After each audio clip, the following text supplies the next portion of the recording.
Oh, yeah. Good evening, everyone. Welcome. Boa tarde a todos e bem-vindos. Estamos no ciclo de encontros do Instituto Internacional de Análise Bioenergética que serão realizados até novembro e são realizados em colaboração com formação contínua em psicologia, Media Panel Italiano, que vocês podem encontrar no endereço www.formazione continua in psicologia.it. Meu nome é Miriam Matal, estou falando do Brasil, sou membro da IIBA e estou aqui para apresentar a nossa querida Louise Frechette. Mas, em primeiro lugar, eu peço a Claude que lhes dê as indicações técnicas necessárias. Claude, por favor. Então, boa tarde a todos. Lembramos que o webinar será totalmente em língua inglesa, mas temos à disposição o serviço de interpretação simultânea em 5 idiomas: italiano, francês, espanhol, português e russo. Se desejarem seguir o webinar em inglês, não devem fazer nada, porque todas as apresentações dos oradores estarão já em língua inglesa. Se preferirem seguir o webinar em outro idioma, é necessário utilizar a barra de ferramentas que está na parte inferior da janela do Zoom. E se vocês não virem a barra do Zoom, movam o cursor e verão que irá aparecer a barra de ferramentas. Selecionem o globo, o ícone do globo, que pode ativar a função de interpretação, de tradução. Aqui teremos a lista com os idiomas. Escolham o idioma preferido e poderão ouvir a tradução simultânea de todo o webinar. Lembramos também que durante todo o webinar vocês poderão fazer perguntas aos oradores. Estas perguntas serão selecionadas e serão lidas na parte final do webinar, dedicadas a perguntas e respostas. Por favor, escrevam as perguntas em inglês, porque as perguntas escritas e lidas em outros idiomas não poderão ser selecionados. Para escrever suas perguntas, utilizem a função Perguntas e Respostas, ou Q&A, que está na parte inferior da barra de ferramentas, com o ícone respectivo. Por favor, não utilizem a seção chat de bate-papo para fazer as perguntas, porque ali só serão inseridas comunicações gerais para todos os participantes e também serão oferecidas informações técnicas por parte da equipe técnica do webinar.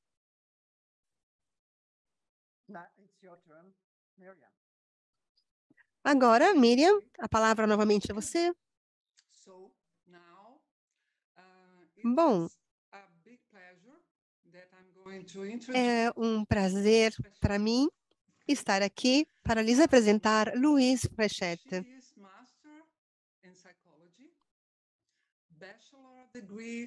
Ela é um ponto de referência em psicologia, em educação, formação profissional em psicoanálise, psicossíntese, análise bioenergética, claramente, hipnose.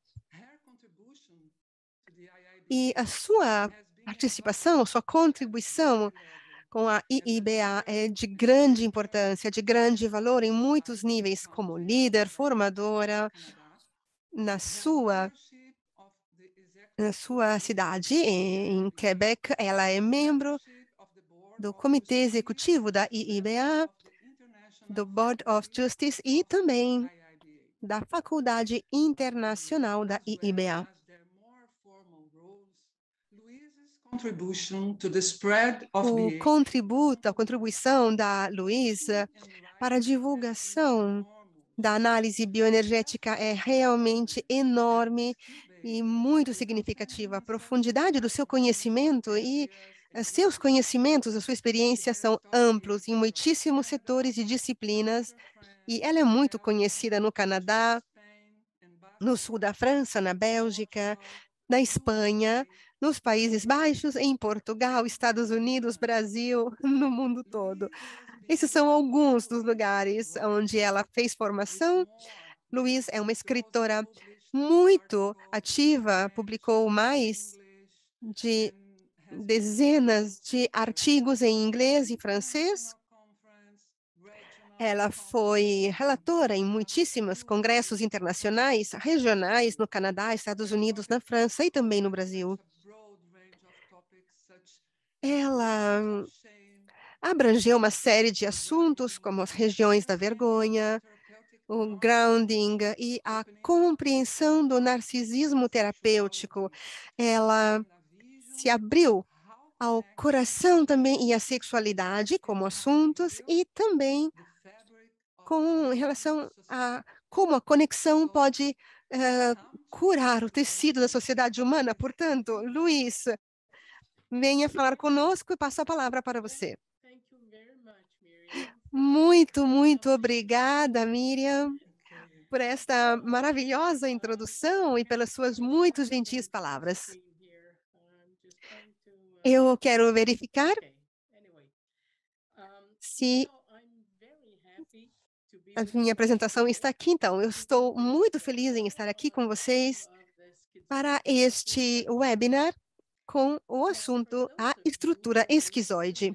Então, para quem não tem familiaridade com a análise bioenergética, é bom saber que Alexander Lowen desenvolveu um esquema com as 5 estruturas dos caracteres no começo da década de 70. Porém, ele, em seguida, disse que lamentava por ter desenvolvido este esquema com essas 5 estruturas, porque ele mesmo disse que alguns terapeutas utilizavam as estruturas dos caracteres para rotular os próprios pacientes e, na opinião de Lowen, não essa rotulagem, colocar uma etiqueta nas pessoas, não é o que nós fazemos na análise bioenergética. Com a análise bioenergética, nós queremos ver a pessoa na sua totalidade, globalidade, na sua unicidade. E, portanto, descobrimos ao longo dos anos, graças à análise bioenergética, que a estrutura dos caracteres e o esquema da estrutura dos caracteres pode nos ajudar a compreender os vários mecanismos-chave que podem contribuir com o desenvolvimento de uma determinada estrutura do caráter. Portanto, é muito importante lembrar que cada pessoa não é nunca uma estrutura de caráter pura e definida. É por isso que muitas vezes, com os nossos pacientes, podemos ver uma estrutura com um caráter, digamos, predominante, mas há também traços secundários, porque somos seres humanos complexos. Então, vamos começar a entrar no vivo da questão. Eu preparei alguns slides que quero compartilhar com vocês para ter um suporte e para explicar a estrutura caracterial esquizoide e para explicar mais em detalhes como podemos trabalhar com pacientes com problemas esquizoides. E, portanto, vou compartilhar aqui a minha tela com vocês.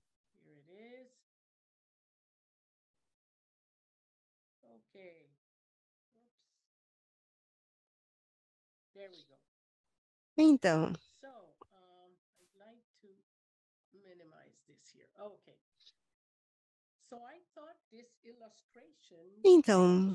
eu imaginei que essa figura transmitia algo relativo à essência da estrutura esquizoide, mas vamos começar com uma história.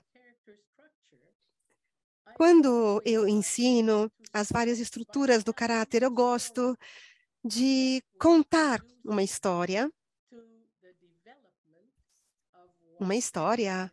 que favoreça o desenvolvimento de uma determinada estrutura caracterial.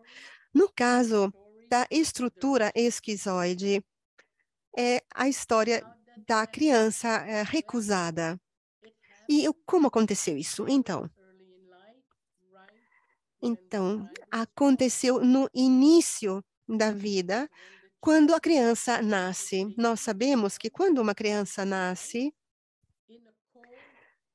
e chega ao mundo, e nesse caso, chega num ambiente frio, indiferente, e o primeiro ambiente que a criança experimenta é o ambiente que está relacionado ao contato com a mãe.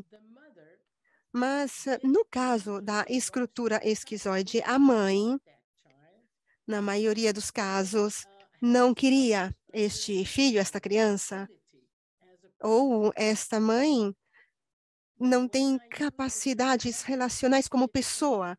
E quando eu falo em mãe, eu refiro-me àquilo que nós chamamos de caregiver primário, cuidadora primária, poderia não ser a mãe, mas que representa a pessoa que cuida da criança desde o início de sua vida. Em alguns casos, poderia ser o pai, a avó ou outra figura, outra pessoa. Bom, a mãe de um sujeito com estrutura esquizoide é uma pessoa que não tem expressão emocional, que não consegue tolerar a proximidade, por exemplo. Uma das minhas pacientes esquizoides havia explicado que ela não tem nenhuma lembrança da sua infância. Mas, um dia, quando ela se tornou adulta, quando ela quer abraçar a mãe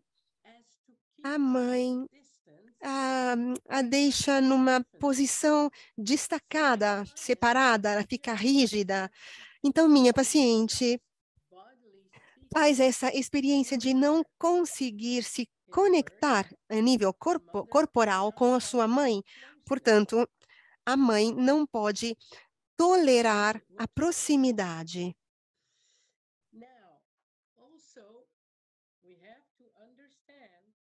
Temos também que compreender que a mãe de um paciente com estrutura esquizoide é uma pessoa que não encontra prazer na própria sexualidade e não encontra prazer em nenhum contato íntimo, quer seja com o próprio parceiro ou com o próprio filho.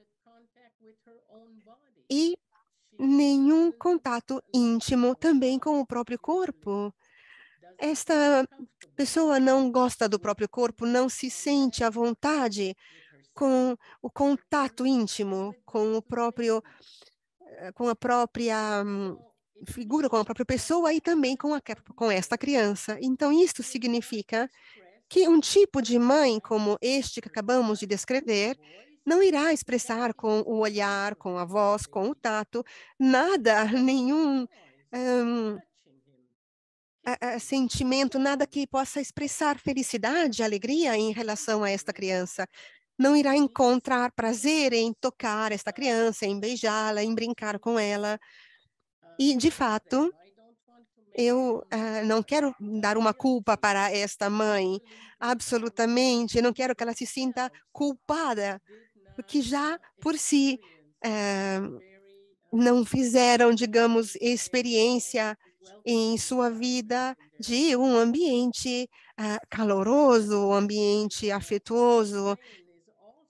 E o que eu queria explicar é que a mãe, muitas vezes, reprimiu e controlou a raiva.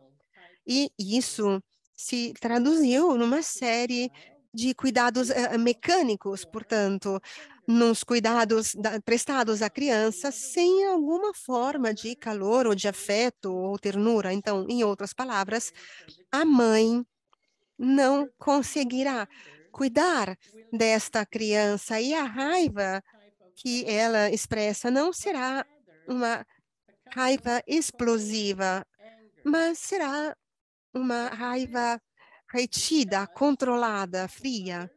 E isto ocorre porque esta mãe não quer ser vista ou não quer se ver como uma má mãe, como uma péssima mãe, e por isso ela irá procurar controlar a sua raiva, mas que será, de qualquer forma, expressa, indicada no modo como ela cuida da criança, no modo como ela abraça a criança. Vocês podem ver nessa imagem. Vejam os olhos desta mãe na foto aqui em preto e branco, esse olhar de raiva. Então, todos esses sinais não verbais são vividos pela criança como uma rejeição. E, compreensivelmente, esta criança não poderá conceitualizar o fato de ser rejeitado, mas todo o seu organismo, na sua interidade, todas as células do corpo desta criança estarão registrando que ele não é aceito pela mãe, que ele é rejeitado.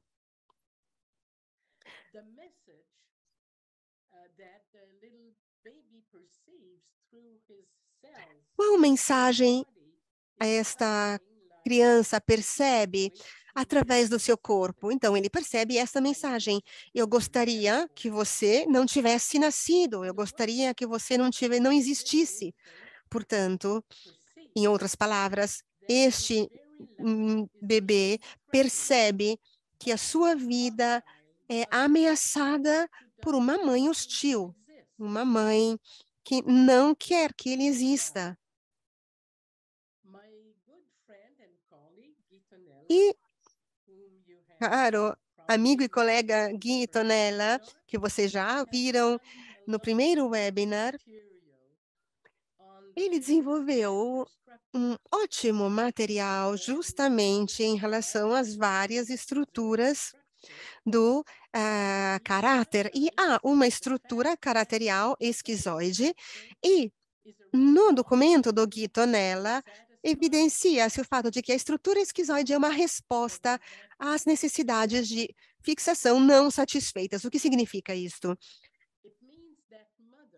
Significa que a mãe é uma figura hostil e justamente por isto a mãe não pode ser uma base segura para esta criança. O tema da falta da base segura é o fundamento da compreensão da estrutura esquizoide, é um conceito chave, a falta da base segura para a criança. Desde o começo da vida, portanto, desde muito cedo, em função desta figura hostil, desde as primeiras fases da vida, a criança está aterrorizada por esta pessoa hostil e irá aprender a estar sempre hipervigilante como modo de sobrevivência. E, por causa disso, esta criança não poderá e não conseguirá se relaxar, não conseguirá usar o apoio da figura de cura para voltar uma homeostase e uma situação de calma no momento em que há uma desregulação, quando ele está num estado de sofrimento, quando ele não está bem. E, portanto, no fim, aquele pequeno ser humano irá inibir seus próprios impulsos e, além disso, para desativar o seu sistema de apego como uma modalidade de se proteger. como uma forma de se autoproteger.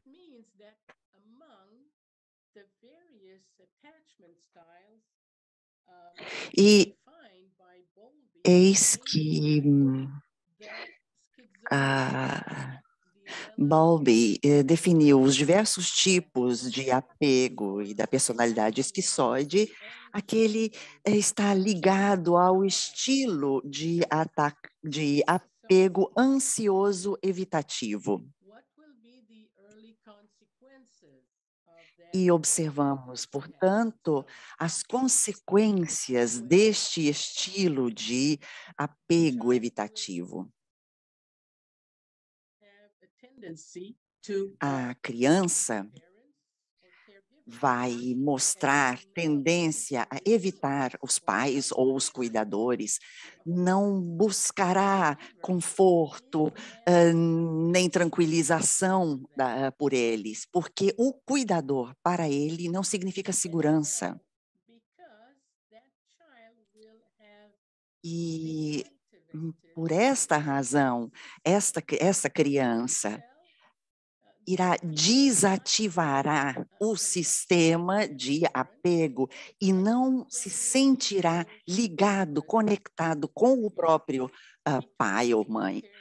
E não haverá nenhuma diferença para aquela criança entre o cuidador e um estranho total.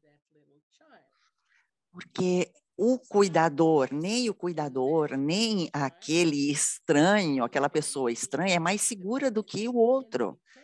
E a criança terá a tendência a se tornar independente, desde muito pequeno.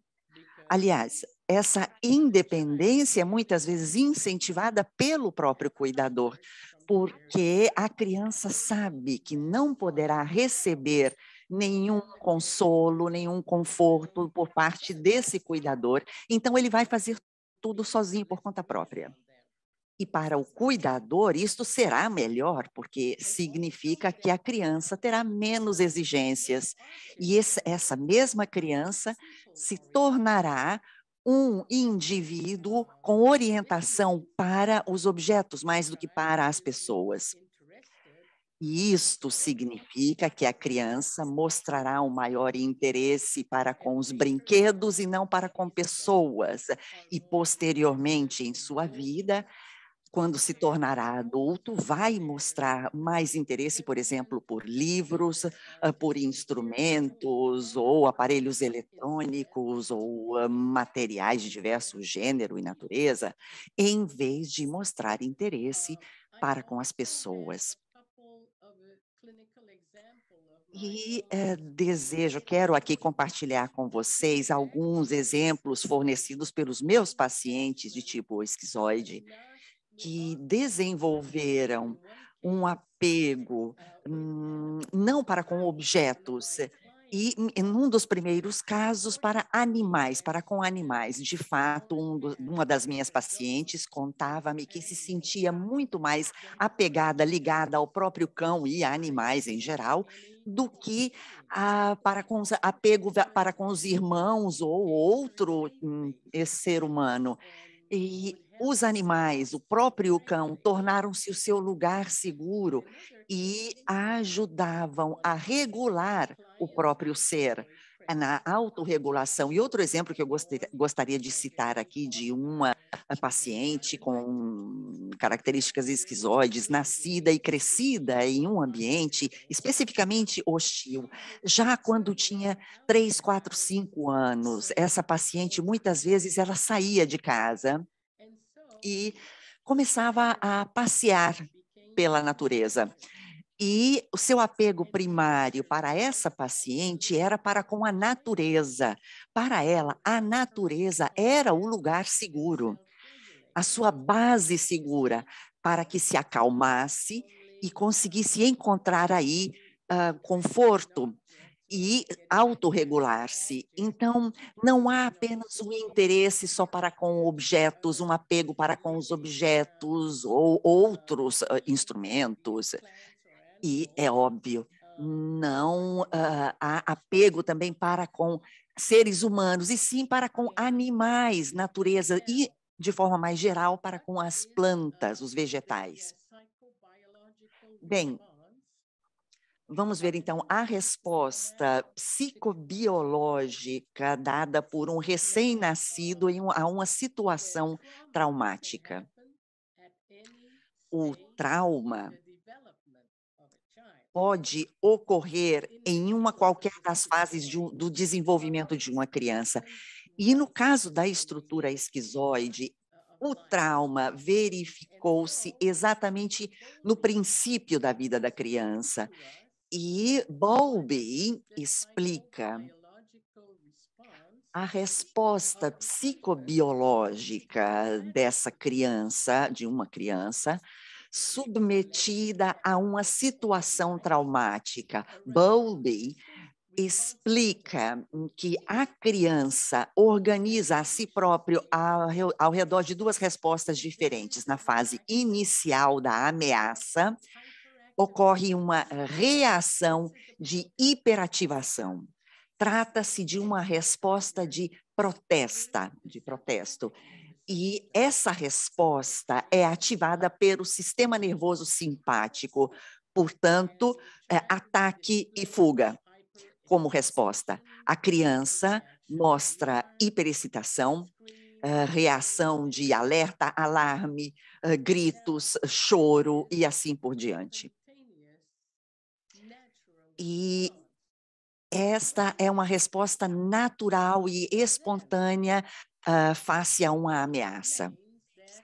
Porém, como posteriormente explicado por Bowlby, se este estado não é regulado pela mãe, e como vimos exatamente pelo feito de a mãe não ser uma base segura para a criança, essa mãe, contrariamente, é uma ameaça para a criança, eis porque essa mãe não poderá ajudar a criança na sua regulação.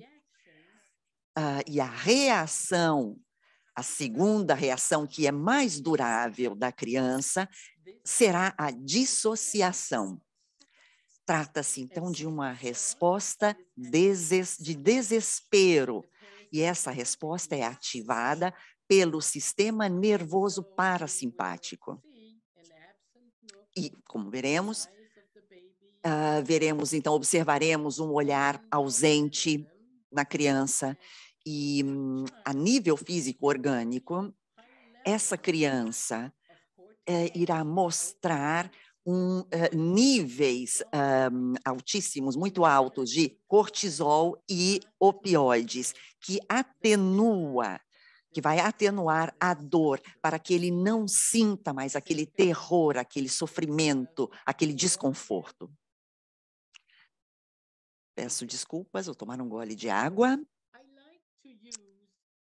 E agora gostaria de usar essa representação gráfica do modelo polivagal de Stephen Porges para explicar de forma sintética aquilo que expliquei exatamente nas fases iniciais da ameaça, aquilo que nós acabamos de descrever. Nós temos uma reação da criança ativada pelo sistema nervoso simpático. A criança irá mostrar irritação, raiva, ira, relacionadas à resposta de ataque. E essa criança mostrará ansiedade, medo, pânico, relacionados à resposta de fuga. Nessa condição, a criança é ativo, portanto, tem uma expressividade, ele expressa emoções, e aquilo que é descrito por Bowlby na fase posterior, essa condição não é regulada pela mãe, e aos poucos, paulatinamente, irá resultar ser insustentável para a criança, e automaticamente essa criança irá entrar em uma fase, um estágio posterior, que é ativado pelo sistema nervoso parasimpático. Trata-se de uma condição, um estado de parálise, de congelamento, de falta de esperança, de dissociação. E esta é a condição, o estado que experienciado por um indivíduo vivo perante uma ameaça, perante um estresse que torna-se algo difícil de se lidar, incontrolável. O que é interessante para nós com a contribuição da teoria polivagal de Porges, isso nos ajuda a entender que o sistema nervoso parasimpático, que é gerido pelo nervo vago ou vagal, ele fornece duas respostas ou dois gatilhos, digamos assim, triggers, e porque há, de fato, dois circuitos neuronais, aquele dorsal vagal, o dorso vagal, que é ativado a partir do momento em que uma situação se torna insustentável, excessiva, e há exatamente o oposto, ou seja, quando um ser humano se encontra em um estado de descanso, repouso, segurança, ou que tem um senso de segurança cheio de amor ou felicidade. E, nesse caso, eis então que se ativa o sistema ventral vagal, ventrovagal, do sistema nervoso parasimpático. E conforme Porges, este é a condição de engajamento social. A situação na qual nos trovamos em uma condição de felicidade, segurança, de amor. Eis então que nessa condição nós estamos abertos para nos conectar com outros seres humanos, estamos engajados do ponto de vista social. Tentemos então voltar à estrutura esquizoide. Precisamente em função daquela experiência traumática, o indivíduo com uma estrutura esquizoide já padrão encontra-se no estado que mostro agora, de congelação. Ele está como congelado, paralisado. Como vimos um impacto a nível neurológico, da carência de uma base segura em uma situação traumática. Agora, então, vamos ver o que acontece a nível somático. Portanto, o que acontece ao nosso sistema energético. Vamos passar, então, à dimensão somática de um indivíduo. Haverá uma disfunção pulsional. Tentem ver aqui, observar essa imagem, essa ilustração, que é de Kelemen, em uma pessoa, um indivíduo que experienciou, vivenciou uma evolução serena. Observamos um alinhamento contínuo do alto para baixo, não há interrupções. O organismo pulsa em modo unificado. E quando falamos de pulsação, eu os convido a pensar a respiração, a expansão, contração do tórax, do peito. Pensem também no batimento cardíaco. Ou pensem nos fluidos que circulam pelo nosso corpo, que estão em harmonia, são harmonizados, porque é algo que pulsa em uníssono. Na estrutura esquizoide, é necessário estar prontos para um impacto, para confrontar-se com um ambiente hostil. E isto faz com que haja uma forte tensão somática que leva à fragmentação daquele movimento pulsativo, digamos assim. E há também uma disfunção dos fluxos de energia. Esse fluxo ele corre para o alto, para a cabeça, em vez de percorrer o sentido oposto, do alto para baixo, ou o enraizamento do corpo. E Lowen, ele falava muitas vezes do conceito de mãe terra, de conectarmos-nos com a terra. E a nossa primeira terra, de fato, o corpo da mãe é a nossa primeira terra. Porém, a estrutura esquizoide, uma criança esquizoide, precisa encontrar uma modalidade de afastar-se da mãe. E o equivalente no adulto de afastar-se da mãe é empurrar tudo para o alto, ir para o alto. Não confio na terra. Não há uma base segura para esse indivíduo. Pois bem, agora, no diagrama de Lowen, como podem observar, está descrita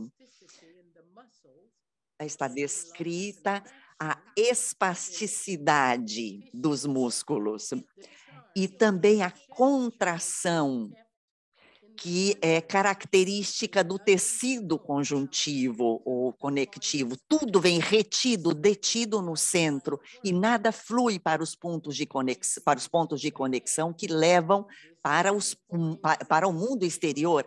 Esses, por exemplo, representam a cabeça, os braços, as mãos. Este ponto aqui representa as pernas e os pés. Este ponto aqui embaixo representa a área genital. Portanto, toda a carga energética está orientada para o interior, porque o contato com o mundo exterior e, por exemplo, com a mãe, é algo ameaçador.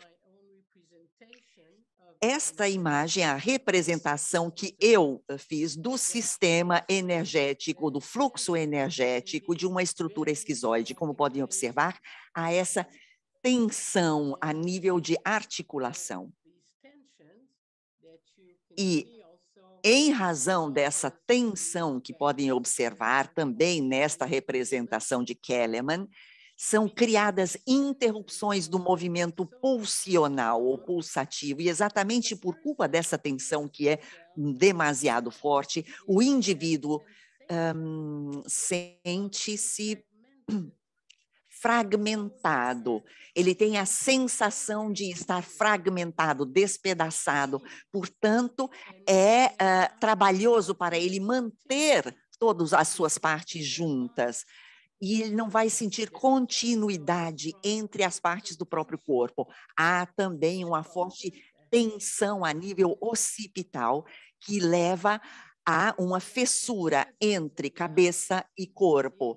Há também uma falta de presença a nível do olhar. Vejam, por exemplo, o fluxo não corre facilmente para chegar àqueles pontos de contato. E isso demonstra que a energia não consegue alcançar os olhos. Há também a voz, que será uma voz monótona, e também o rosto, a face, poderia parecer como uma máscara, falta de expressão, exatamente como a mãe dessa criança. E há também tensão a nível da mandíbula e também um tórax muito apertado, com escassa movimentação do diafragma. E isso podemos ver também essa linha tracejada, que representa o diafragma, e a respiração será simplesmente superficial. É uma forma de respiração típica de uma resposta de sobrevivência. E há também tensão a nível das pernas, os joelhos são rígidos e o calcanhar congelado, os pés contraídos, e muitas vezes podemos notar também na estrutura esquizoide como arqueamentos, arcos altos, como os pés, é como se quisessem afastar-se do terreno, da terra, afastando-se assim da mãe como terra. Observamos, então, os aspectos somáticos ligados com a falta de uma base segura. E vimos também que isso está ligado a uma experiência traumática vivenciada no princípio da própria vida. Agora vamos ver o impacto psíquico de uma falta de base segura. É precisamente pela falta, pelo fato de que aquela criança devia se defender de um pai, de uma figura paternal hostil, que ele não pôde recorrer a elementos defensivos e, portanto, desenvolveram nele mecanismos primitivos de defesa. Por exemplo, a dissociação, especialmente entre pensamento e afetos, negação como mecanismo de defesa primitivo, que podemos observar, por exemplo, se alguém pergunta ao paciente que tem estrutura esquizoide relativamente à própria vivência, por exemplo, eu tenho uma paciente que teria respondido, não me lembro de nada. Ou, se perguntam a mesma coisa a outros pacientes esquizoides, vão receber como resposta que, sim, a infância deles não foi nada mal, que seus pais eram boas pessoas. Isso por quê? Porque eles devem suprimir essas sensações e emoções de terror vivenciada e novamente voltamos àquela negação.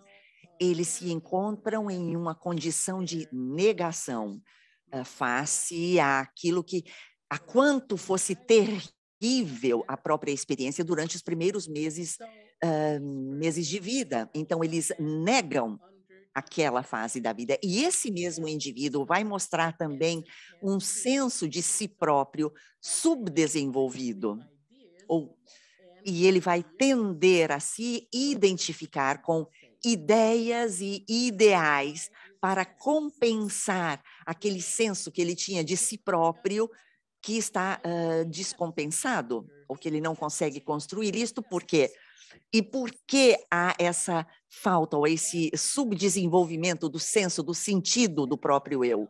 E devemos compreender aqui que esse sentido, o senso de si próprio, não tem raízes em uma experiência realmente vivenciada, sentidas de emoções, de reações, porque o organismo ficou como congelado em uma idade muito precoce.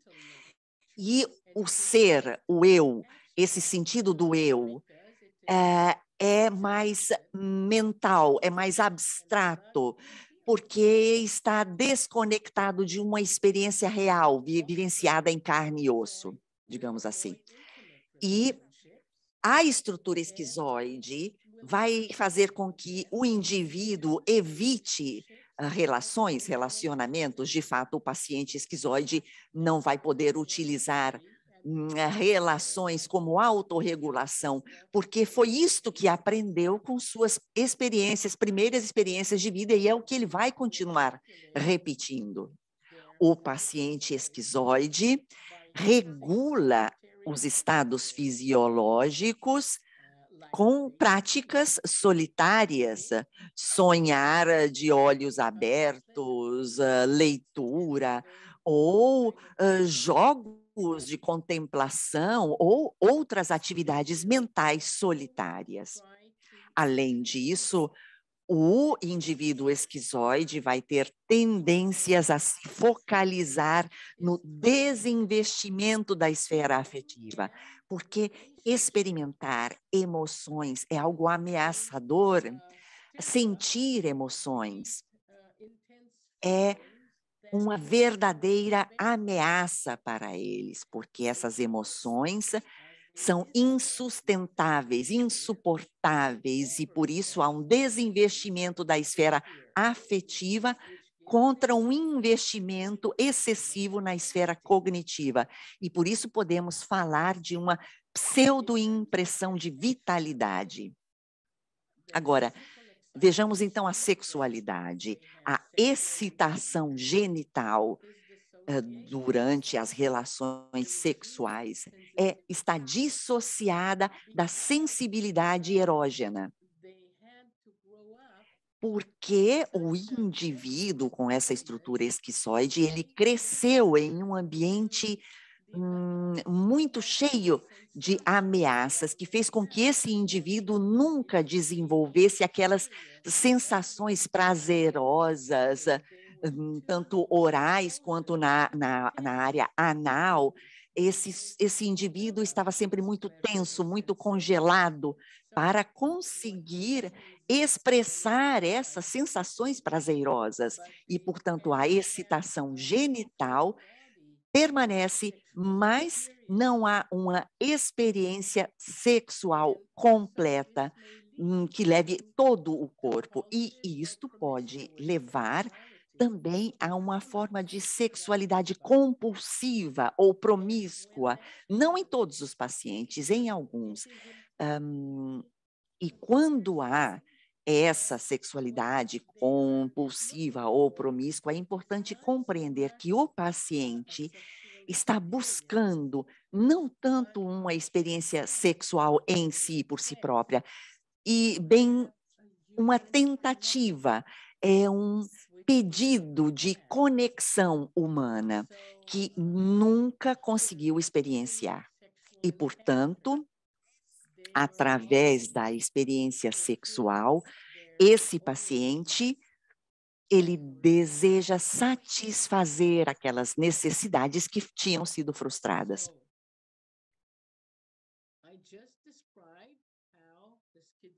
Bom, eu acabei de descrever como uma estrutura esquizoide se organiza a nível somático e psíquico para poder sobreviver. Mas, substancialmente, vejamos qual é a estrutura defensiva deste caráter. O paciente com uma estrutura esquizoide defende-se de duas emoções intensas, o terror e o medo da aniquilação, além da ira assassina.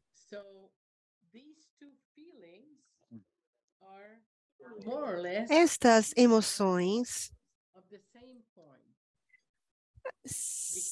são duas faces da mesma medalha. Porque quando ele sente que a própria vida é ameaçada, a resposta natural é a defesa, é se proteger, e a emoção de ira assassina é proporcional ao grau de terror que a pessoa prova.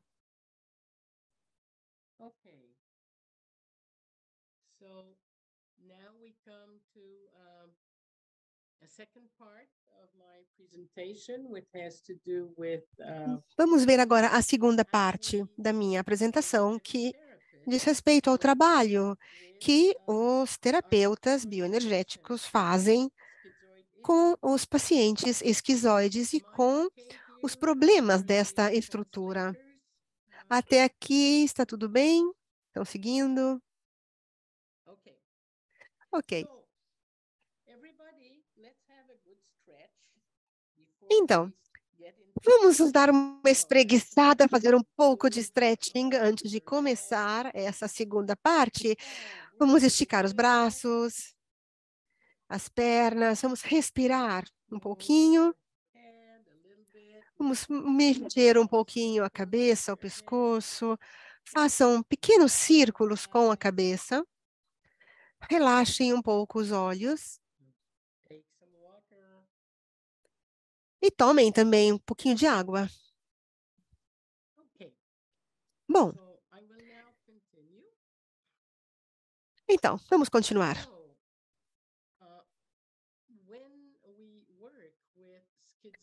Quando nós trabalhamos com pacientes esquizoides, o principal ou os principais objetivos que temos que sempre ter à mente são 4. São os principais objetivos do terapeuta. Então, o primeiro, temos que ter certeza de oferecer a esta pessoa uma base segura, que é exatamente aquilo que cruelmente faltou na sua vida. Depois, temos que ajudar esta pessoa a se reconectar com o seu corpo. Lembrem-se, eles tiveram que se congelar para se preparar ao impacto, a esta ameaça desde o começo de sua vida. Então, temos que ajudá-los a se reconectar com o próprio corpo e com aquelas sensações que eles provam com o próprio corpo. O que significa que temos que ajudar essas pessoas a se descongelar, a relaxar as tensões musculares, de forma que a energia, até o fluxo sanguíneo, possam voltar a circular nos músculos, nos tecidos do corpo, e de forma que possam recuperar a própria capacidade de provar, de sentir sensações. Temos também que ajudar essas pessoas a curar essa divisão entre cabeça e corpo. Este é um aspecto muito importante. E, por último, outro aspecto importante, temos que ajudar essa pessoa a restabelecer sua função agressiva. Mas isso ocorre em seguida, sucessivamente, normalmente é assim. Então, eu gostaria de explicar como fazemos tudo isso quando trabalhamos com personalidades esquizoides. Então, oferecer uma base segura. Como podemos fazer isso? Em primeiro lugar, fazemos isso oferecendo a estas pessoas uma profunda compreensão e uma profunda empatia em relação à sua luta existencial, porque essas pessoas tiveram que enfrentar sentimentos terríveis de terror, de raiva assassina.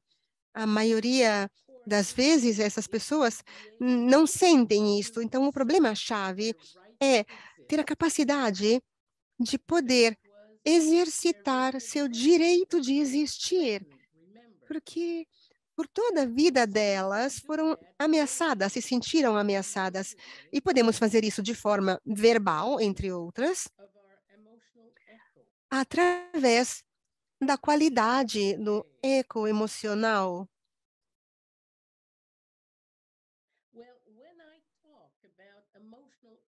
Quando eu falo em eco emocional, ao que me refiro é a expressão de uma compreensão percebida da luta existencial que o paciente vive, não um eco, digamos, intelectual. Com isso, eu falo em uma ressonância que vem do coração. E aqui eu gostaria de ter tido algo que pudesse ilustrar aqui uma conexão coração com coração. Portanto, não só aqui as pessoas estão se sincronizando uma com a outra,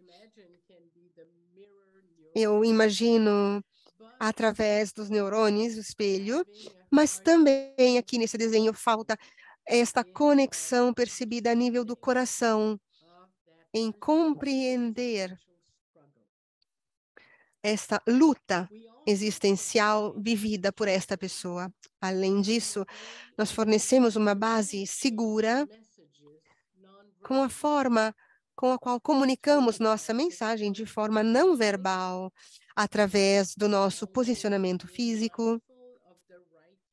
Estejam sempre cientes da distância correta, através do contato visual com o paciente, a qualidade da nossa voz, o nosso contato também através do toque, através do tato.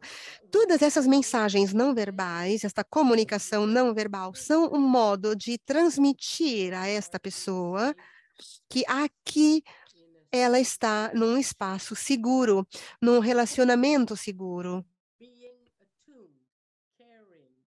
Queremos estar sintonizados, cuidando, e temos que ser autênticos para oferecer a base segura a este paciente.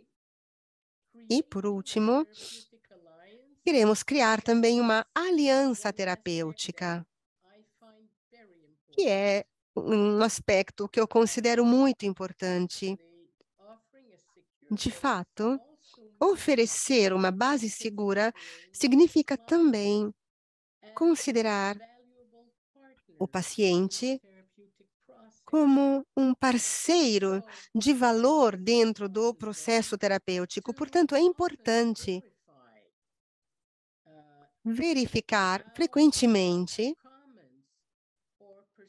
como os nossos comentários, as nossas percepções são recebidas pelo paciente. Se eu digo ao paciente,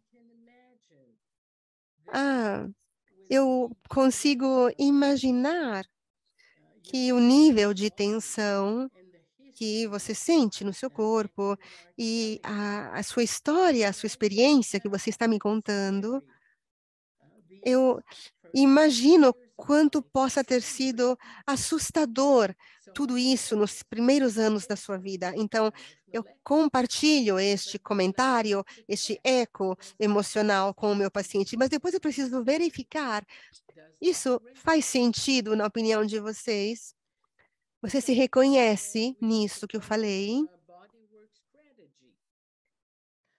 E isso também quando nós sugerimos estratégias de trabalho com o corpo, por exemplo, com expansão, pensando que possa ser algo muito liberatório, porque fazer movimentos de expansão pode ser algo liberatório, mas eu poderia ficar surpreendida em saber que o paciente me diz, não, eu não fico à vontade, não me sinto à vontade, me sinto muito exposto, e o que significa que naquele momento eu preciso ter curiosidade e pensar, bom, esta é a minha experiência. E na minha mente eu imaginava que essa estratégia teria sido diferente, mas talvez não funcione assim. Então, podemos tentar perguntar o porquê este exercício dá este resultado e, portanto, de que forma você se sente exposto e como você se sentiu exposto na sua vida, o que o levou a se sentir exposto. E dessa forma eu poderei convidar, portanto, o meu paciente a participar ativamente. E desta forma vamos criar uma aliança terapêutica e nos tornamos parceiros neste processo. E isso é muito importante porque nos tornamos co-criadores deste processo. E isso permite ao paciente de ser mais dono do próprio processo. Segundo objetivo, ajudar a pessoa a se reconectar com o próprio corpo.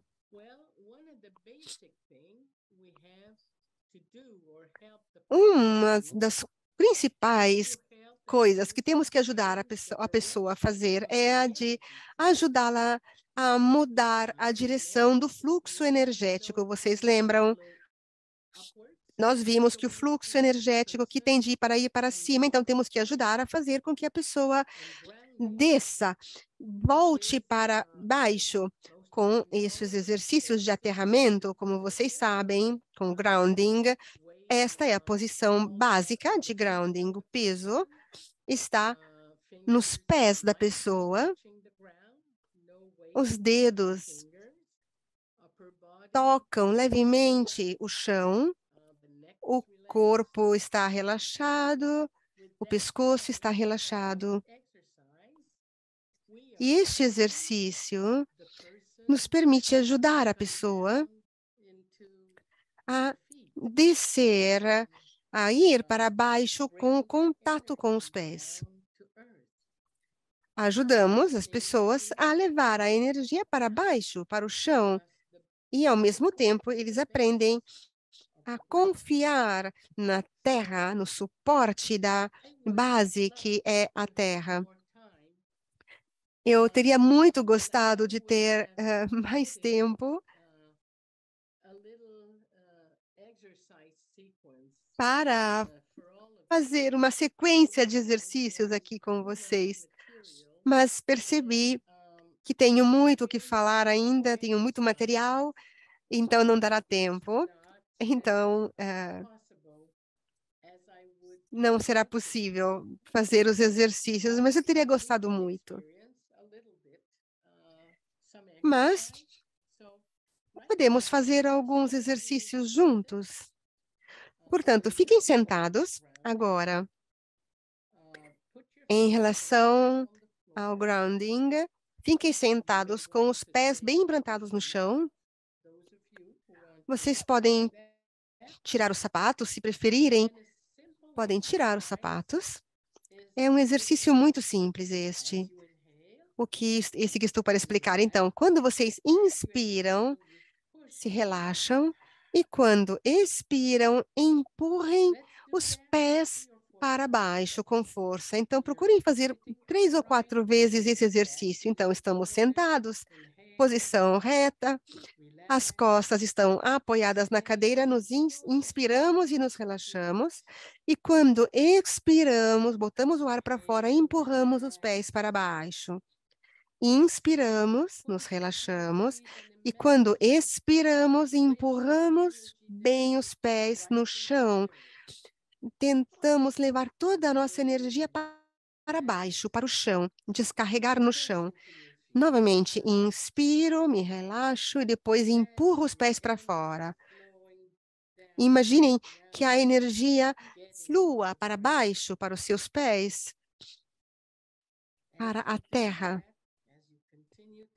Enquanto fazem isso, enquanto continuam a respirar e a empurrar os pés para baixo, no momento da expiração, imaginem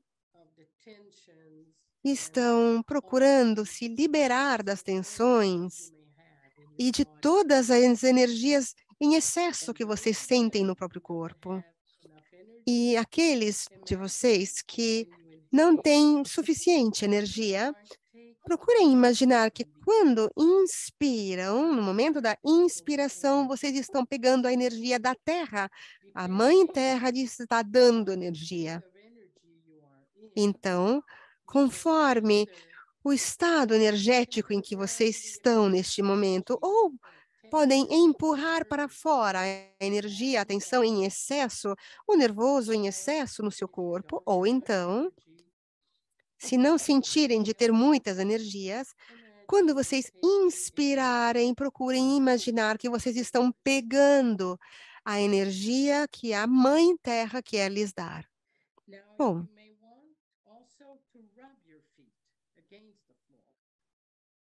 procurem esfregar os pés no chão.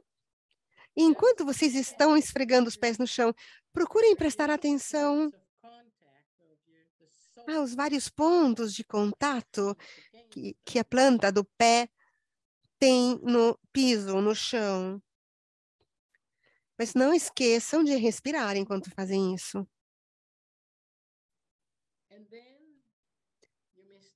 Em seguida, começam a dar pequenos pontapés no chão, a bater os pés no chão, levemente. Se sentirem muita energia, podem fazer isso tranquilamente. Porque assim nós descarregamos a energia. Mas é também uma modalidade para perceber melhor os pés, sentir melhor os pés. Ok. Vamos parar aqui. Vamos pegar um momento, um instante, para prestar atenção às sensações que temos agora nos pés. E possivelmente também nas pernas. Mudou alguma coisa? Mudou a sensação? Agora se sentem diferentes respeito a alguns minutos atrás?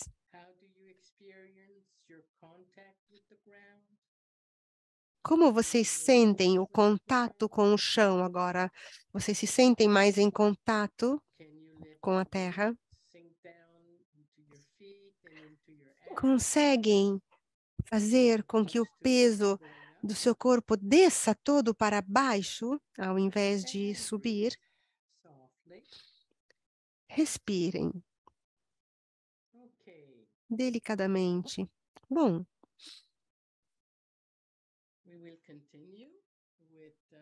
podemos continuar com as estratégias que nos permitem ajudar o nosso paciente a se reconectar com o próprio corpo.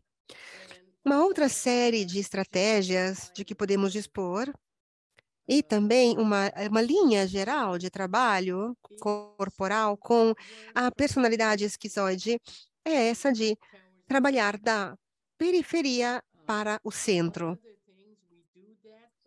Entre as outras coisas, fazemos isso ajudando a pessoa esquizoide a amaciar, amolecer as tensões que estão nas articulações congeladas. Nós vimos nesse desenho antes que nos mostra como há muitas tensões nas articulações do corpo desta pessoa. E isto faz parte da procura de tentar abrir os canais que são necessários.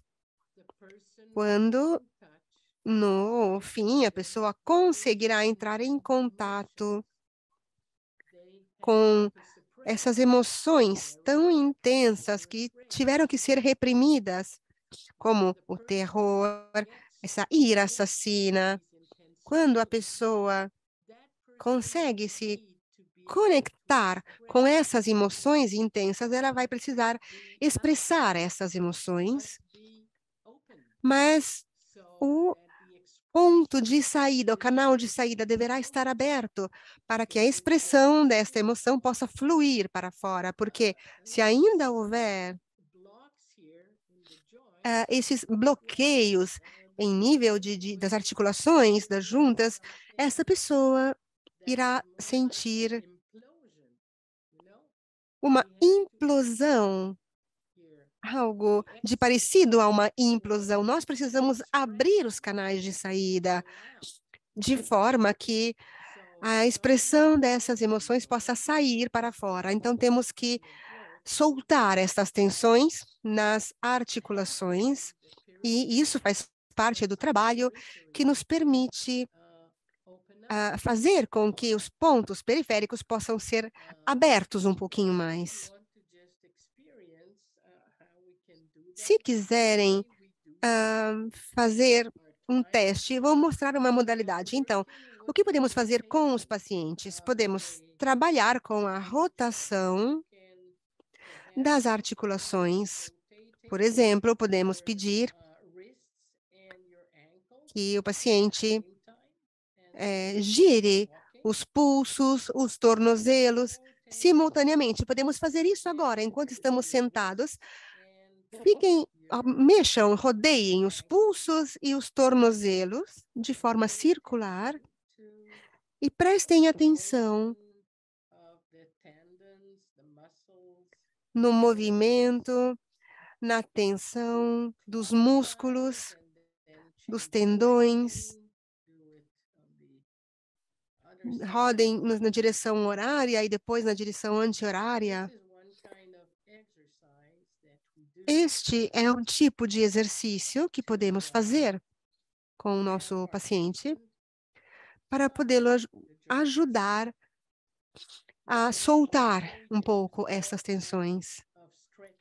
Utilizamos toda uma série de exercícios de stretching para os tornozelos, para os pulsos, mas também para a bacia, as articulações dos quadris. Eu gostaria realmente de ter tido tempo de mostrar para vocês todos esses exercícios, mas infelizmente não dá tempo hoje. Mas esta é uma modalidade para poder trabalhar da periferia para o centro. Outra modalidade para trabalhar da periferia para o centro é a de ajudar as pessoas a perceber o contorno do próprio corpo. E podemos fazer isso, por exemplo, vamos tentar uma experiência. Podemos simplesmente tocar no nosso corpo, dar pequenas batidinhas com as pontas dos dedos nos braços, nos ombros, nos pulsos. E depois passamos para o outro braço, pequenas batidinhas com as pontas dos dedos nos ombros. Eu gostaria de mostrar isso ao vivo para vocês, mas não sei como fazer neste momento. E espero que vocês consigam me ver aqui. Pode ser essas pequenas palmadinhas no peito, nos ombros, nos braços, na barriga. Façam isso delicadamente, palmadinhas suaves, mas suficientes para sentir, despertar um pouquinho as sensações a nível dos contornos do próprio corpo, para sentir o contorno do próprio corpo. Depois passamos para as coxas, para as pernas, para os joelhos. E primeiro uma perna, um pé, depois o outro. Sempre essas pequenas palmadinhas com as pontas dos dedos, delicadamente, e depois lentamente voltamos para cima. Voltamos novamente até o alto e delicadamente tocamos também os cabelos, o pescoço. E com a ponta dos dedos, toquem o rosto, o contorno do rosto, façam uma pequena massagem na mandíbula, relaxem a mandíbula. Bom. E agora, peguem um minutinho, um instante,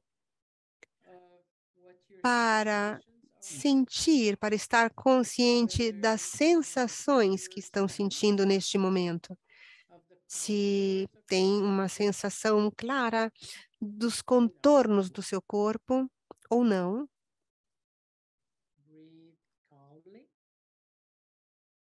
Respirem com calma e procurem ver se agora vocês têm um sentido melhor do volume que o corpo de vocês ocupa no espaço, na sala onde vocês estão, no quarto onde vocês estão.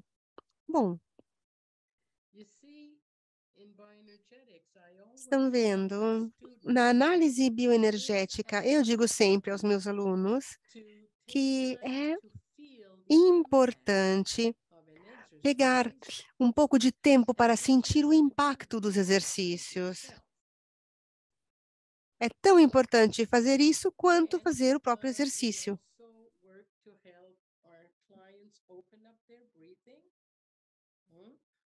E trabalhamos também para ajudar os nossos pacientes a abrirem a própria respiração. E uma forma para fazer isso é esticar os braços para o alto ou lateralmente, esse alongamento dos braços. E enquanto fazemos isso, nos relaxamos, respiramos algumas vezes, como estou fazendo, alongar os braços para o alto, quando expiram ou lateralmente, e relaxem-se ao expirar. Um ou duas respirações e logo voltamos à posição central. Bem,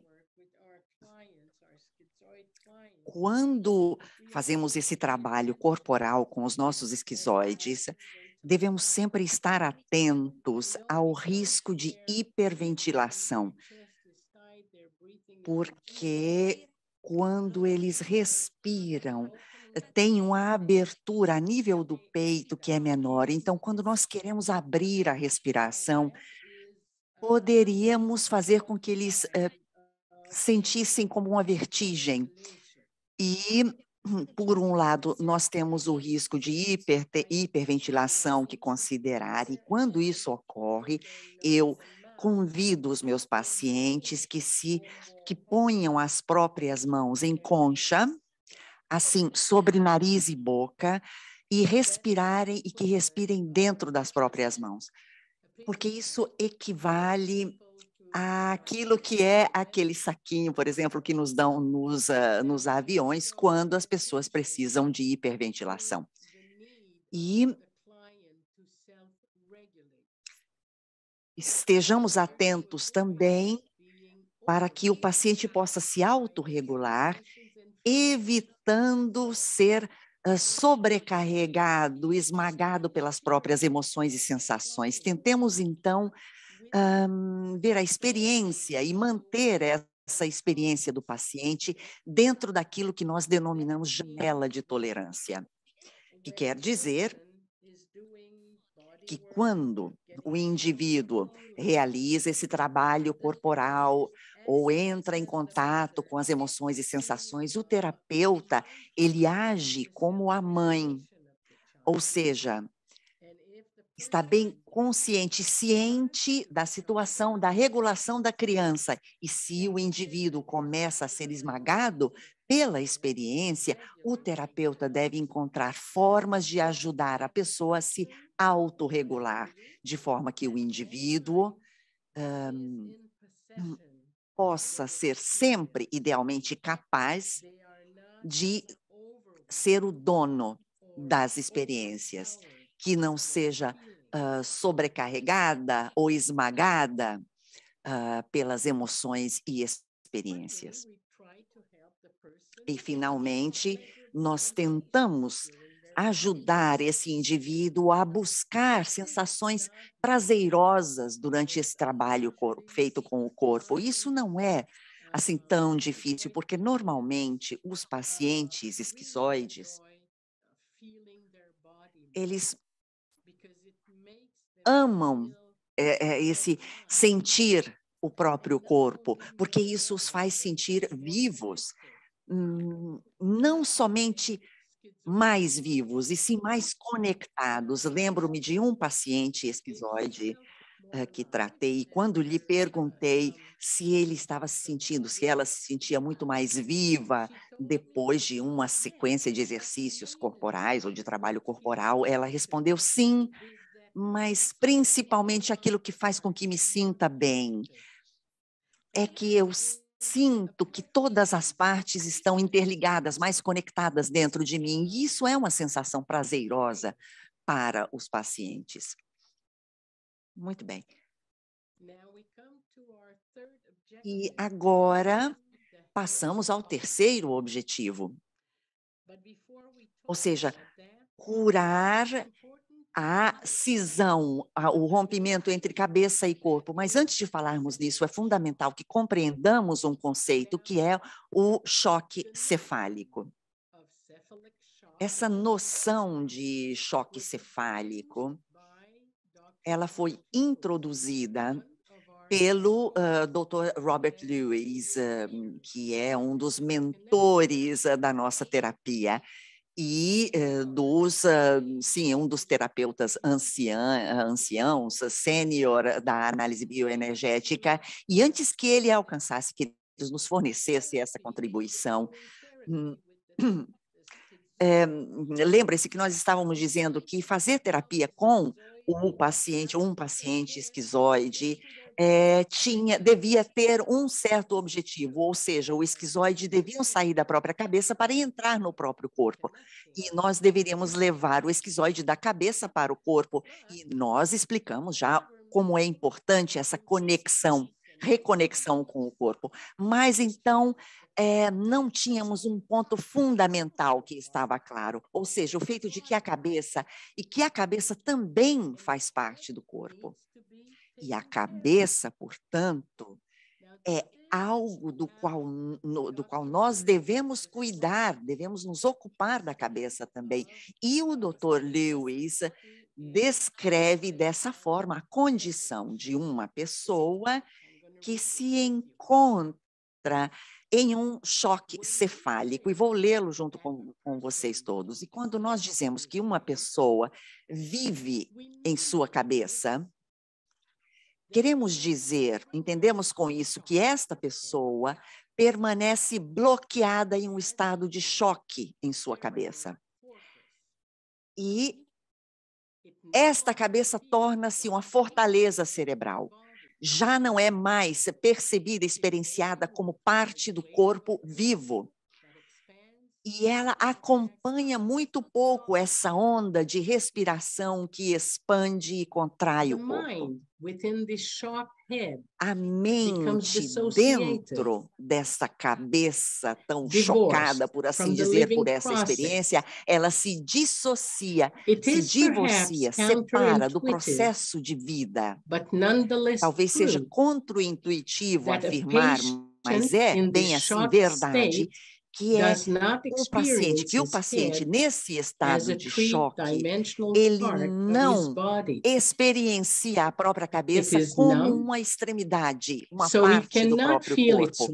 Ele se torna insensível, por assim dizer, não é capaz de sentir o próprio peso, o próprio calor, a sua substância em carne e osso. Podem perceber, então, que aqui vemos a importância de dedicarmos atenção à cabeça para que a pessoa esquizoide possa restaurar, recuperar o senso de ter uma cabeça real, com a qual pode estar conectado e que está conectado ao próprio corpo. Então, como trabalhamos tudo isso para restaurar e curar essa fenda cabeça e corpo? Devemos fazer com que a pessoa suavize as tensões da cabeça e do pescoço. Então, trabalhamos da periferia para o centro. E podemos sugerir que a pessoa faça alguns exercícios de alongamento em suas casas, isso para suavizar essas tensões, aliviar as tensões no pescoço. Mas é importante o trabalho que nós realizamos quando trabalhamos com a cabeça dos nossos pacientes esquizoides.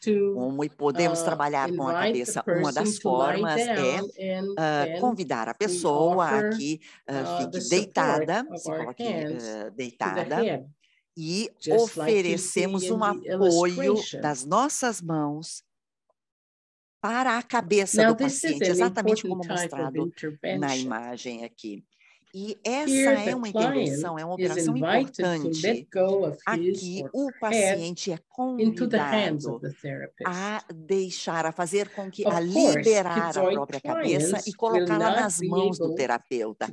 Naturalmente, o paciente esquizoide não será capaz de entregar completamente a própria cabeça inicialmente, mas aos poucos, paulatinamente, eles serão capazes de fazê-lo e poderão experienciar uma base segura na mão do terapeuta.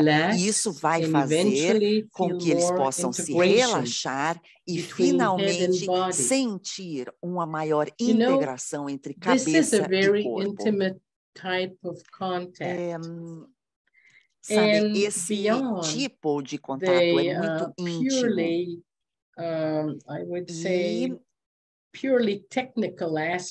para além do aspecto puramente técnico do trabalho para relaxar e suavizar essas tensões a nível do pescoço, há também o aspecto relacional, que é o cuidado que se oferece àquela pessoa, o tipo da presença com a qual nós realizamos esse trabalho como terapeuta. E isso provavelmente fará com que o paciente possa reviver condições primitivas, muito primitivas, situações nas quais tiveram a necessidade de ser tidos no colo, de ter sido apoiados e abraçados de forma amorosa, com amor. Não é simplesmente ajudar o paciente a relaxar essas tensões. Há muito mais por trás disso, porque este exercício pode ser realmente uma daquelas comunicações não verbais que são muito preciosas e que fazem com que o paciente esquizoide possa sentir que, nossa, agora me sinto seguro aqui, encontro-me em mãos amorosas. Então, esse apoio, esse suporte da cabeça pode ser feito também em outras posições, também com o paciente sentado, que é outra possibilidade. Nós podemos convidar o paciente a se sentar, por exemplo, numa cadeira, com o terapeuta por trás do paciente, com uma almofada apoiada no próprio peito, convidando o paciente que se incline para a direção da almofada, para que sinta esse apoio, esse suporte a nível da cabeça e do pescoço, graças à almofada. Podemos fazer isso também em posição ereta, em pé. O terapeuta se coloca de pé ao lado do paciente e com uma mão mantém segura uma das mãos por baixo da crista occipital do paciente e, portanto, a mão está colocada, uma mão colocada por trás da cabeça, na crista occipital, e a outra mão na frente do paciente. E segura a cabeça, e enquanto faz isso, o terapeuta convida o paciente a deixar o peso ir para baixo, enquanto o paciente inclina a cabeça em direção ao teto e continua com 5 ciclos de respiração nessa posição. E comunica ao paciente, relaxando as mãos que seguram, porque é cansativo para o terapeuta manter-se nessa posição, mas é interessante oferecer essa possibilidade ao paciente. Além disso, o terapeuta pode segurar a cabeça com as mãos e acompanhar o movimento de dobrar-se para a frente em posição grounding. E, portanto, quando a pessoa dobra-se dessa forma para a frente, as mãos do terapeuta seguram a parte superior da cabeça, da calota da cabeça do paciente. Pode parecer um exercício simples, mas às vezes ele tem um impacto muito profundo. Lembro-me que uma vez, enquanto trabalhava em um grupo de treinamento, formação de alguns anos atrás, e lembro-me de um dos participantes, e eu segurava ali a cabeça dessa forma, e essa pessoa, enquanto se dobrava para a frente e sentia o apoio, o respaldo das minhas mãos, começou a suspirar profundamente, porque se sentia muito bem naquela posição, era positivo realmente aquilo que ele experienciava, foi um ato liberatório. Agora ofereço uma citação de Lowen, que evidencia o poder do tato. E quando trabalhamos com os pacientes, principalmente esquizoides. E agora vou ler aqui.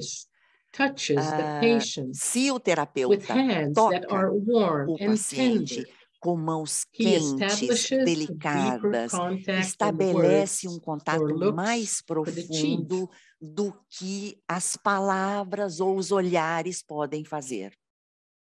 Now, we come to the fourth objective. E agora of the work with the schizoid, chegamos ao quarto objetivo do trabalho que desenvolvemos com os esquizoides, que é restabelecer a função agressiva.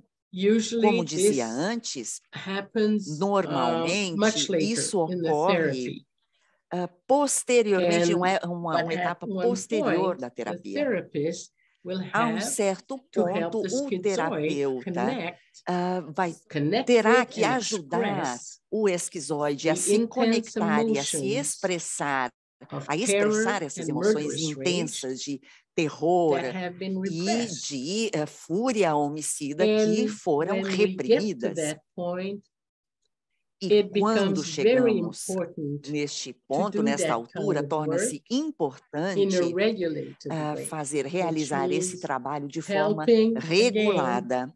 the Isso quer dizer que client devemos ajudar to novamente stay o within a paciente window of a tolerance, permanecer to dentro stay daquela in a janela de tolerância regulated state, e or if they permanecer become em um overwhelmed, estado, em uma find condição ways to help regulada. them come back Se ele to a for regulated state, sobrepujado ou own esmagado their por essa sensação, feelings, devemos their fazer com que ele experience, volte a um and estado not be regulado para que eles possam overwhelmed dominar as or próprias invaded emoções e by them. experiências, sem ser And esmagados nem eventually, invadidos por essas experiências. we will have to help our Além client disso, transform that murderous devemos rage ajudar os nossos into pacientes a transformarem find essa ways cólera, to essa channel ira, essa fúria their homicida aggressive em energy raiva e encontrar constructively formas para que towards eles self-assertion. canalizem essa energia de uma agressiva em So, forma I construtiva remember para a Lowen autoafirmação.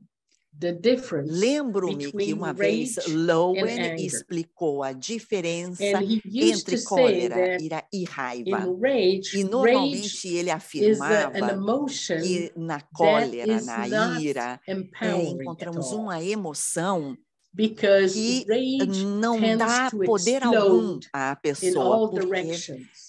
a raiva, And ela it's tende a more of explodir a para todas, a disintegrating cólera force. tende a explodir em And todas so as we have direções, to é help desintegradora, clients como estilhaços. transform their Portanto, devemos rage into ajudar os anger, pacientes a because transformarem a própria anger ira em raiva, means that porque a this is a raiva more focused energy. quer It's dizer focused que é either uma on a energia mais person or on a focalizada, ela é situation, focalizada sobre uma and this is pessoa, sobre where uma we can have situação, an e impact. é This aí is mesmo where que the nós podemos person ter um can impacto, feel more e é empowered, aí que a pessoa pode not in a sentir que destructive tem way, mais but in a poder, ela self-assertive way. pode dominar melhor a And why experiência, is não it de forma so destrutiva, e sim important to help autoafirmativa.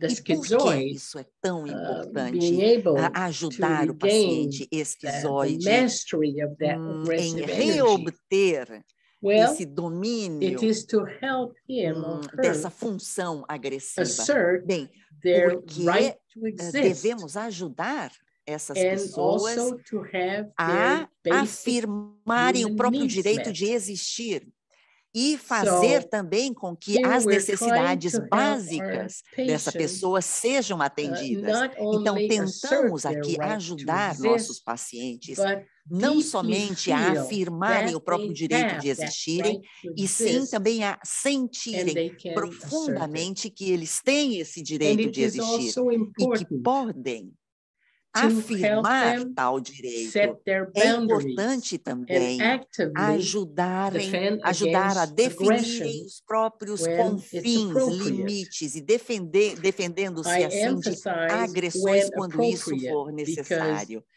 we E have friso to aqui, remember sublinho isso, that for quando the é schizoid, oportuno, porque devemos lembrar all que the para os pacientes contacts were esquizoides, experienced as todos os potentially dangerous contatos íntimos early in foram life and vivenciados even como in their potencialmente adult life. perigosos, desde o princípio das But das hopefully, vidas with dessas pessoas e therapy, também enquanto as adultos. they A esperança é que com experience a a secure terapia, base with the therapist, experienciando they uma base learn to segura no discriminate terapeuta, between os safe people pacientes and esquizoides possam potentially harmful ones. discernir entre pessoas que são And this is when they seguras e can do aquelas que são that. potencialmente Well, perigosas. their E quando são reaction, capazes de aggressive fazê-lo, reaction, will be appropriate as to a reações real agressivas threat. dos pacientes será And because they apropriada, will be able portanto, to set their alinhada com uma limits, ameaça it real. means they will E pois que actively serão capazes de engage with the definir e estabelecer environment, limites, serão as capazes de opposed estarem to engajados freezing ativamente and com o ambiente. retreating E isto é like diferente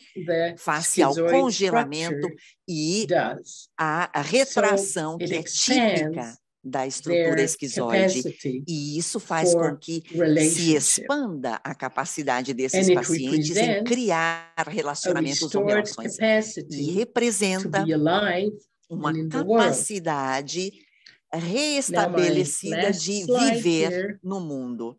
E agora, o último slide, muito brevemente, aqui eu gostaria de falar dos problemas de transfer e contra-transfer. E essa é uma minha representação muito simplificada do que é a interação entre paciente e terapeuta. De forma ideal, vou explicar então, primeiramente, que isto aqui que mostro representa o si, a parte do ser que é criativa do terapeuta e consciente também do terapeuta. Deste lado, vemos aquela do paciente como parte central do ego, mas tanto o paciente como o terapeuta têm um ego que foi ferido, um eu ferido, e todos nós possuímos a nossa própria estrutura caracterial que utilizamos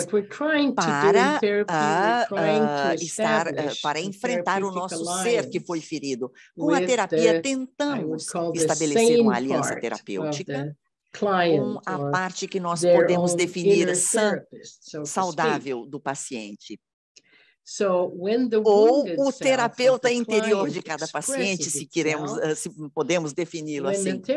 Quando o ser ferido se expressa na terapia, se o terapeuta consegue ficar no próprio eu, centrado, consciente, empático, então o terapeuta ele será capaz de agir como uma boa mãe ou um bom pai, que é capaz de sentir a dor, a raiva, o terror do paciente e que sabe ajudá-lo a uma regulação e expressão da própria condição.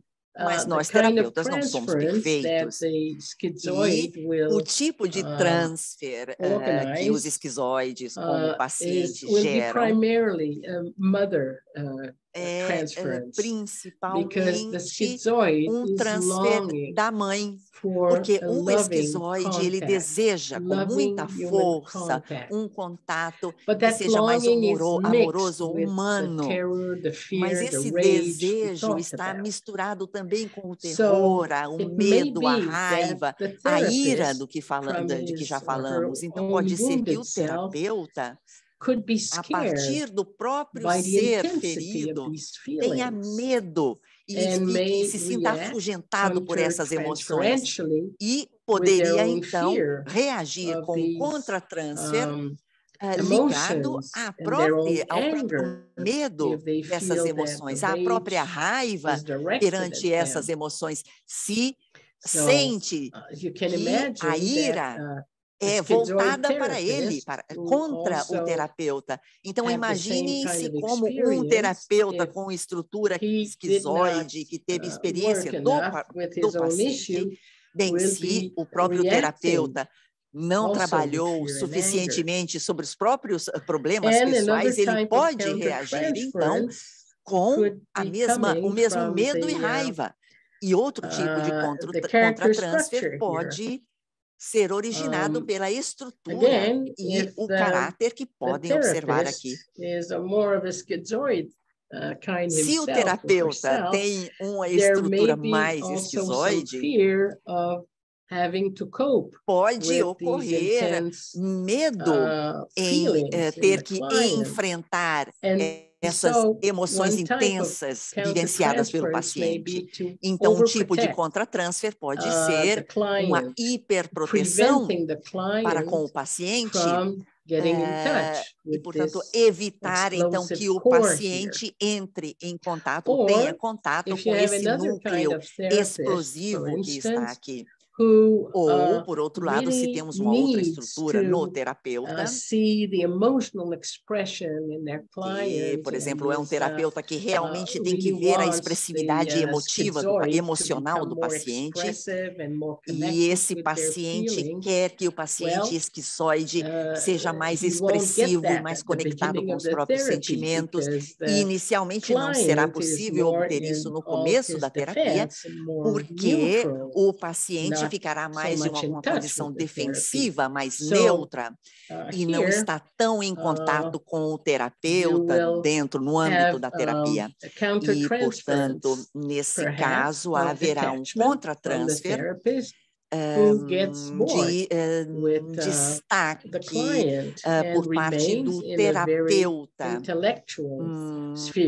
que vai até sentir tédio com o paciente e vai se guardar a um nível intelectual no próprio trabalho. E isto é o caso da hiperproteção, que mantemos tudo a nível intelectual sem perceber as emoções que estão presentes no núcleo. Dito isto, o transfer e contra-transfer são certamente mais complexos. Eu aqui resumi bastante, mas vi agora que temos pouco tempo e gostaria de passar referências bibliográficas, como podem ver aqui no slide, o livro de Lowen, um livro completamente dedicado à estrutura caracterial esquizoide, que é a traição do corpo. A versão francesa é aquela que vem ao lado. E perdoem-me se não coloquei as versões em todas as outras línguas. E há também outros livros que contêm exercícios, The Way to Vibrant Health, de Lowen, e escrito também com a sua esposa. É um livro de exercícios que foi traduzido também em francês. E aconselho também, recomendo também outro livro que foi escrito por Vincent Schroeter e Barbara Thompson, que é Bend into Shape. A versão italiana é O Ser Busca o Próprio Corpo, e é muito interessante porque contém estratégias, exercícios para o trabalho com os diversos tipos de caráter. E Vincent Schroeter será a próxima das intervenientes no próximo webinar. E eu aqui termino a minha fala e devolvo a palavra à organização e vamos ver se conseguimos responder a respostas. Sim, temos perguntas. Muito bem, vamos começar então com as perguntas, Miriam. Vamos ver então quantas perguntas poderemos fazer. Então, a primeira pergunta chegou do Dimitri.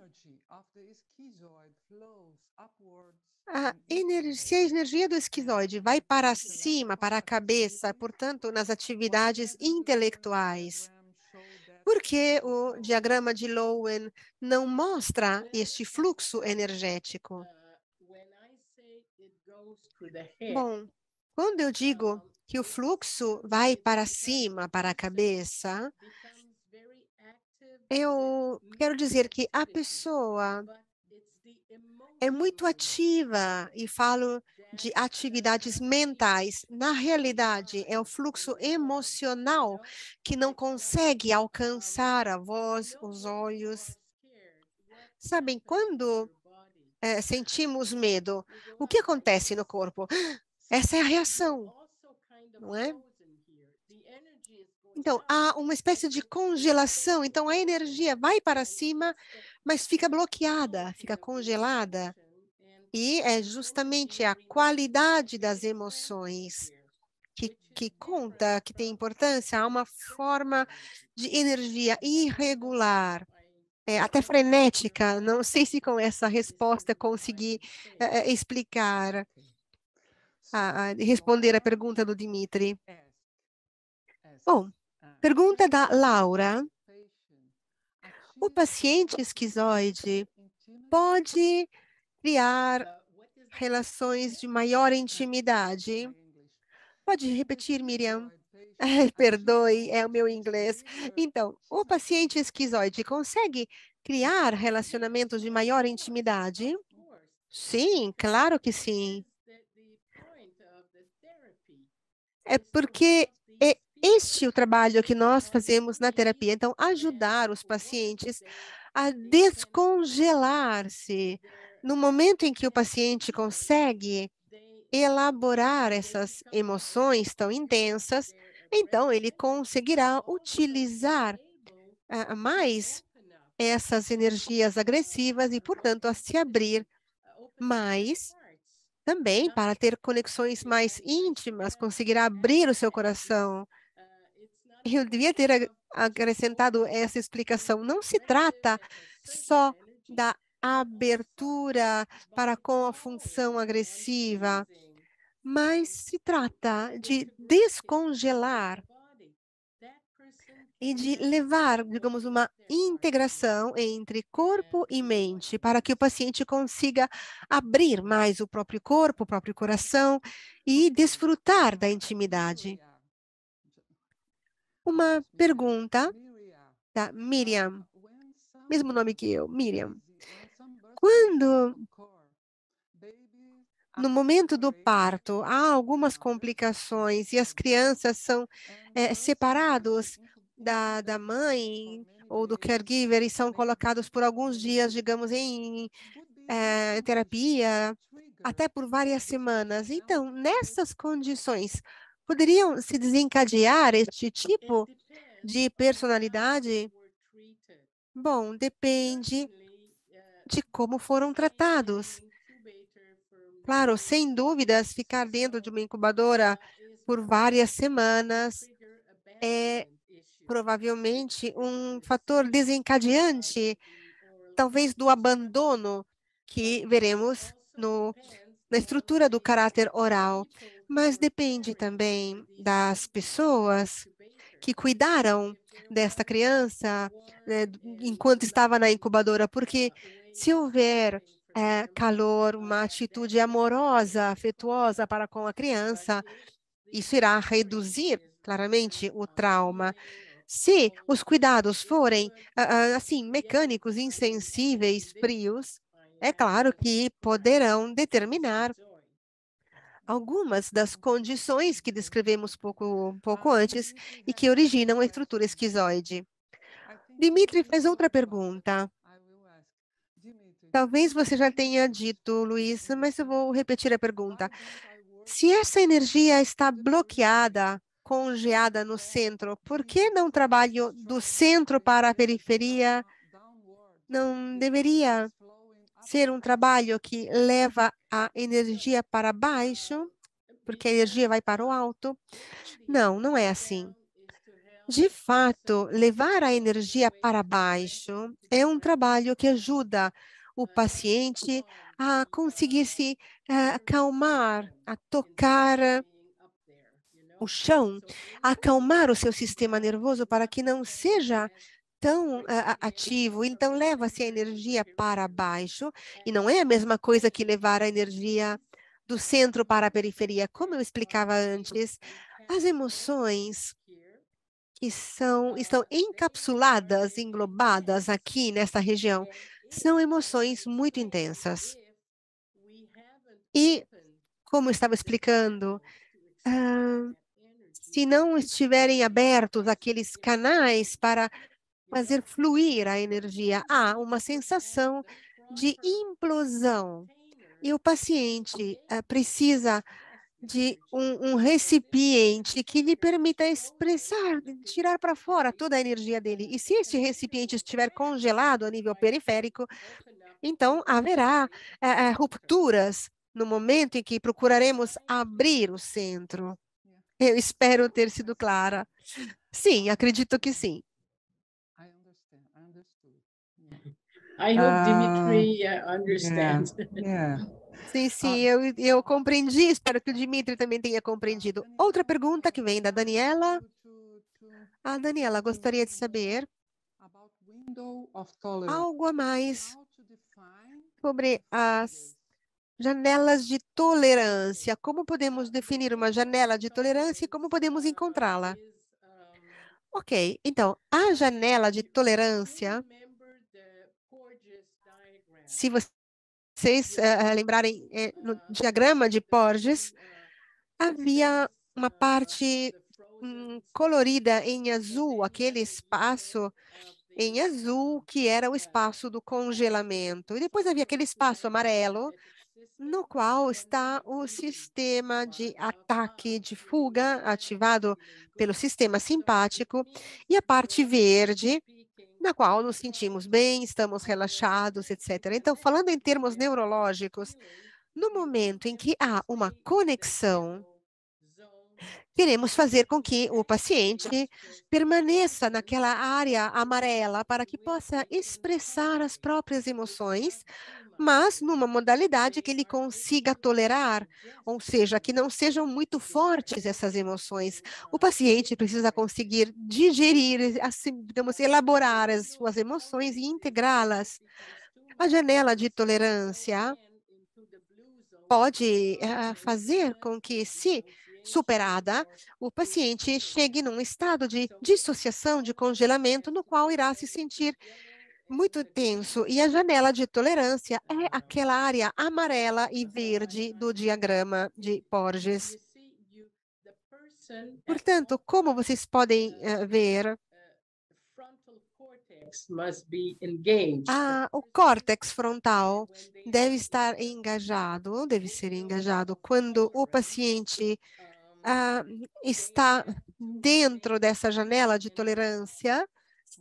Ele deve estar no aqui e agora. Se ele está dentro da janela de tolerância, ele não irá se desconectar.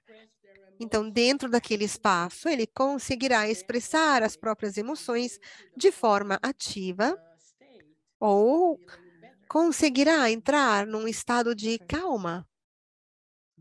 I hope I'm clear. Yeah, you're clear. E eu espero ter respondido a pergunta. Ok.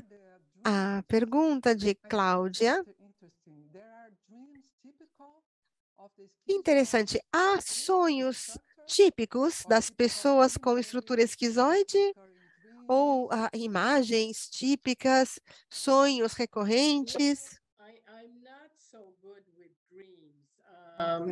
Bom, sobre os sonhos, eu não sou muito craque, digamos, estou pensando em que resposta interessante eu poderia lhe dar. Eu posso lhe dizer com certeza que, com os meus pacientes com estrutura esquizoide, pode haver fantasias de querer matar outras pessoas. E eu penso em uma das minhas pacientes com a qual estou trabalhando neste período, que conta de uma fantasia que ela tem. A ideia é de ter uma faca e sair por aí matando pessoas.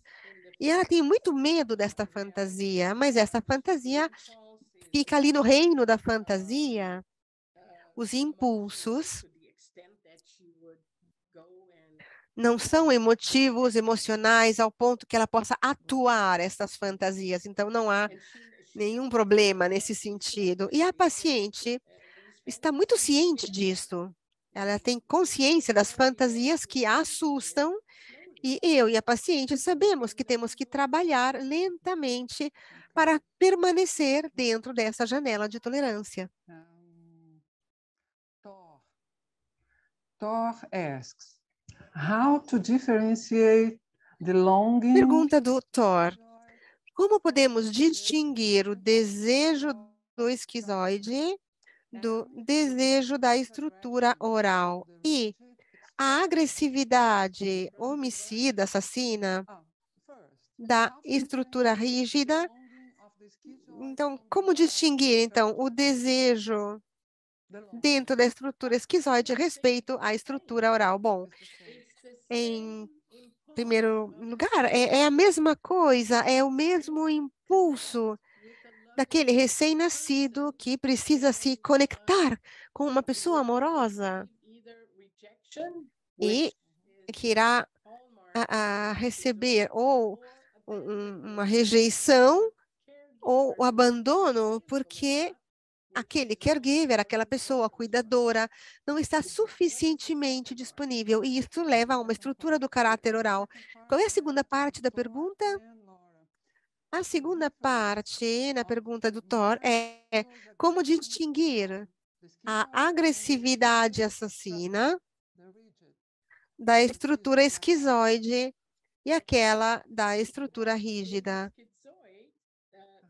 Bom, na estrutura esquizoide, a hostilidade, o ódio, estão orientados na direção daquela criança como ser humano. Eu queria que você não tivesse nascido, eu queria que você não tivesse existido. Na estrutura rígida, não se trata de uma hostilidade, mas é uma esfera sexual, é uma reprovação da esfera sexual, como se aquela sexualidade não fosse aceita por aquela criança.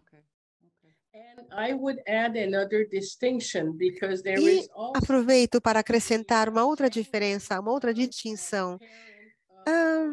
A raiva dos pais de um paciente com distúrbio borderline. A esfera do distúrbio borderline não está nestes nossos ciclos de webinars, mas para o esquizoide, a raiva é reprimida, enquanto no paciente com distúrbios borderline, a mãe é uma mãe que explode, não como a mãe do paciente esquizoide, que não é explosiva, porque ela o ignora a criança, ela grita contra a criança. Então, é uma situação muito mais caótica no distúrbio borderline da personalidade. Bom, vamos fazer então a última pergunta, só temos 4 minutos, e depois podemos encerrar. Então, Ethan pergunta, o caráter esquizoide pode ser desenvolvido durante a gravidez? Talvez eu não falei sobre isso, nem mencionei no começo da apresentação, mas Lowen falou sobre o fato de que a estrutura esquizoide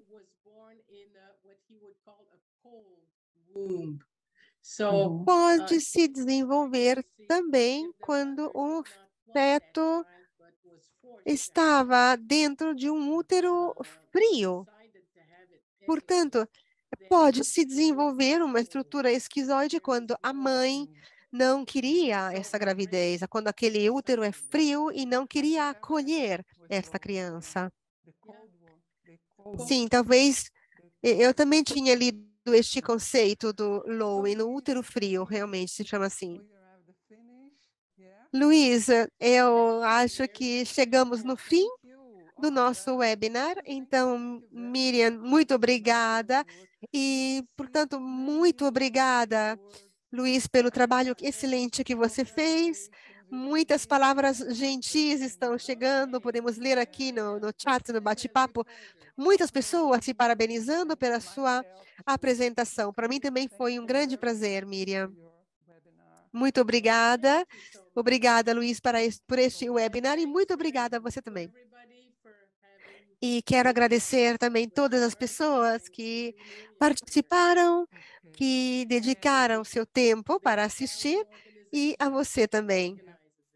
Não posso não agradecer também à organização italiana, e especialmente o Marco, por ter me ajudado em todas as fases deste trabalho. Nós estamos realmente muito felizes por essa colaboração. Espero que todos os participantes tenham gostado deste webinar e eu os convido ao próximo webinar, que será dia 25 de outubro. A doutora Schroeder que irá falar sobre o caráter oral. Portanto, muito obrigada. Nos vemos dia 25 de outubro. Uma boa tarde para todos e bom dia para os amigos que estão de todos os lugares do mundo. Até logo e muito obrigada.